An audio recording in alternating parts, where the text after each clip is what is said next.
Karibu. Rais wa Tanzania Samia Suluhu Hassan ametetea hatua zilizochukuliwa na vyombo vya ulinzi na usalama wakati wa machafuko ya Oktoba 29 mwaka huu, siku ambayo maandamano na mapambano baina ya waandamanaji na polisi yaliripotiwa kusababisha vifo na majeruhi katika maeneo kadhaa nchini humo. Akizungumza leo katika mkutano na wazee wa Dar es Salaam, Rais Samia alisema nguvu iliyotumika na vyombo vya usalama ilikuwa ya lazima kulinda amani na kuzuia kile alichokitaja kama jaribio la kuvuruga utulivu wa nchi na mapinduzi. Pia ametoa onyo kuhusu maandamano yanayotarajiwa tarehe 9 Disemba, akisema serikali imejiandaa kukabiliana na vurugu zozote. Tunaapa kuilinda nchi hii na mipaka yake, kulinda usalama wa raia na mali zao. Na katika hali hiyo, nguvu inayotumika inaendana na tukio lililopo. Tunapoambiwa kwamba tulitumia nguvu kubwa sana kwenye tukio lile, nguvu ndogo ilikuwa ni ipi? Ilikuwa tuwaangalie waandamanaji waliojiandaa kufanya mapinduzi mpaka wafanikiwe? Hapo patakuwa pana dola kweli? Dola haiko hivyo.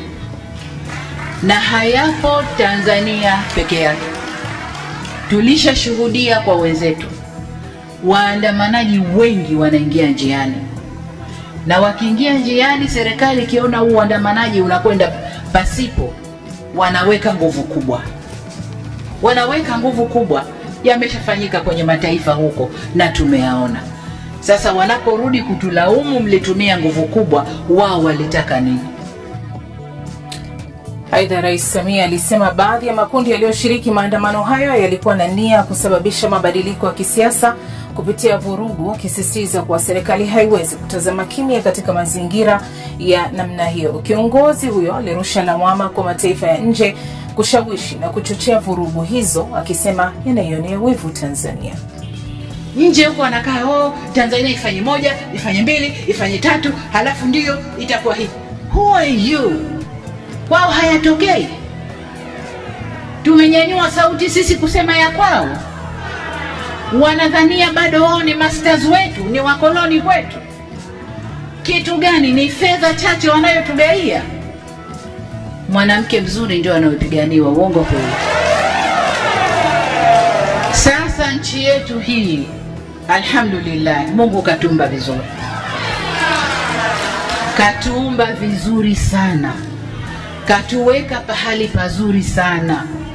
Kama ninavyowaambia, Tanzania ni lango la kuingia Afrika. Rais Samia pia amejibu kauli za viongozi wa dini kwa matamshi yao kuhusu matukio ya wakati na baada ya uchaguzi nchini humo. Kwa hiyo niombe sana viongozi wa dini, tuvae majoho. Yale majoho yetu yaoneshe sura halisi. Hakuna kitabu chochote cha dini kimesema tutazitumia dini zetu kuvuruga nchi zetu. Hakuna. Ni utashi binafsi wa watu kwa ubaya wa nafsi zao. Kwa msivae majoho ya dini mkatengeneza utashi wenu binafsi kwa kupitia vivuli vya dini. Niwaombe sana viongozi wa dini, tusimame, tusivuruge nchi yetu. Tusivuruge nchi yetu. Kauli ya Rais Samia inajiri siku moja tu baada ya tume ya uchunguzi kuanza kazi rasmi, ambapo ilisema itahusisha wahusika wote katika kufahamu kiini hasa cha machafuko ya wakati wa uchaguzi Tanzania. Haya yote yamaanisha nini kwa mustakabali wa taifa hilo? Ili kufahamu zaidi, tunaungana mubashara na mchambuzi Mhando Philemon Mbuguni akiwa Washington DC, Marekani. Sasa umechukuliaje hotuba ya Rais Samia leo kuhusu nguvu iliyotumiwa kuzima vurugu baada ya uchaguzi na pia maandamano yanayodaiwa kupangwa Disemba 9, Philemon? Asante sana. Hii inaashiria kwamba serikali imeamua kuchukua msimamo mkali katika wakati ambao dunia imeshuhudia nguvu kubwa iliyotumika kwa ajili ya kudhibiti maandamano. Na ukiangalia kwa undani zaidi, hakukuwa na ulazima wa kutumia nguvu kubwa, kwa sababu mosi, maandamano ni haki ya kikatiba, na pili, ushahidi wa picha ambao unaonekana kwa watu waliouawa na wengine waliojeruhiwa, hakuna ushahidi kwamba ni watu ambao walikuwa wanaweka hatari katika usalama kama vile inavyodhaniwa na serikali. Sasa Wizara ya Mambo ya Nje Tanzania Mhando ilisema itatumia njia za diplomasia kuzuia kusitishwa kwa ufadhili wa Umoja wa Muungano wa Afrika. Lakini leo Rais Samia ameonekana kuchukua mkondo tofauti. Hii inaweza kuwa na athari gani kwa ufadhili wa maendeleo Tanzania? Hii inaweza kuwa na athari kubwa. Kuna hatari ya Tanzania kutengwa katika jamii ya kimataifa kidiplomasia na kiuchumi, kwa sababu tayari tumeona bunge la Ulaya limesha pitisha azimio la kusitisha msaada, na tumeona bunge la Marekani, kamati ya mambo ya nje ya Senate na baraza la wawakilishi ambao pia wametoa onyo kusema kwamba lazima hatua stahiki zichukuliwe kwa ajili ya kuwajibisha watu waliosababisha mauaji ya raia. Kwa hiyo kama Disemba 9 kutakotokea maandamano na itatokea tena nguvu kubwa ya kudhibiti maandamano hayo juu ya raia, basi kuna uwezekano mkubwa Tanzania ikaathirika zaidi katika mashirikiano ya kiuchumi na kidiplomasia. Tuzungumze kuhusu pinzani, ambapo tume ya uchunguzi imesema itawashirikisha katika kuweza kufanya uchunguzi wake. Lakini pia vile vile tumesikia Rais Samia akisema kwamba serikali haitaelekezwa cha kufanya. Hii inakaa vipi? Na hiyo tayari inaonyesha mkingamo, kwa sababu tume ya uchunguzi jambo la msingi kabisa inapaswa kuwa tume huru.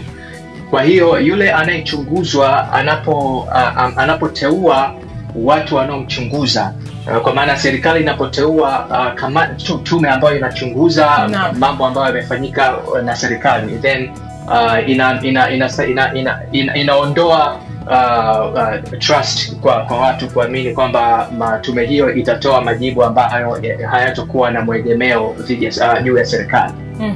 Sasa unadhani juhudi zilizochukuliwa baada ya ghasia za uchaguzi Tanzania zinaridhisha kufikia sasa, au kitu gani kingine ukifanywe ili kuwe na uwiano?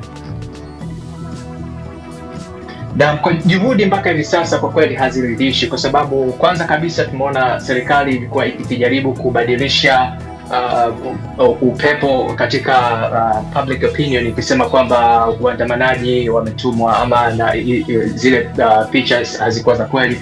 Na jambo ambalo litakiwa kufanyika ni serikali kushusha joto kwa mambo ambayo tayari yametokea, kwa sababu tayari kuna watu wamepoteza ndugu zao, na vile vile kuonyesha nia thabiti ya kufanya marekebisho ya kisheria, hususan marekebisho ya katiba. Na hiyo ndio mambo makuu ambayo hivi sasa yanaumiza vichwa vya watu wengi kwa ajili ya kutengeneza mustakabali ambao utakuwa ni endelevu.